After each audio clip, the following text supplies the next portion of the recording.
জাহাঙ্গীরনগর বিশ্ববিদ্যালয়ে বৈষম্য বিরোধী ছাত্র আন্দোলন চলাকালে শিক্ষার্থীদের উপর হামলা মদদ দেওয়ার অভিযোগ থাকা ১৯ শিক্ষক ও ২ কর্মকর্তার ব্যাপারে চূড়ান্ত সিদ্ধান্ত নিয়েছে সর্বোচ্চ নীতি নির্ধারণী ফোরাম সিন্ডিকেট।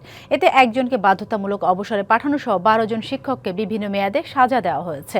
এছাড়া অভিযুক্তদের মধ্যে ৭ জন শিক্ষককে অভিযোগের দায় থেকে অব্যাহতিও দেওয়া হয়েছে। ভোর ৫টার দিকে দীর্ঘ ১২ ঘণ্টা সিন্ডিকেট সভা শেষে এসব তথ্য জানান বিশ্ববিদ্যালয়ের উপাচার্য অধ্যাপক মোহাম্মদ কামরুল আহসান। সাংবাদিকদের তিনি বলেন, ২০২৪ সালে ১৪, ১৫ ও ১৭ জুলাই সংঘটিত ঘটনাকে কেন্দ্র করে গঠিত তদন্ত ও স্ট্রাকচারাল কমিটির প্রতিবেদনের ভিত্তিতে দীর্ঘ পর্যালোচনা শেষে সিন্ডিকেট এই সিদ্ধান্ত নিয়েছে।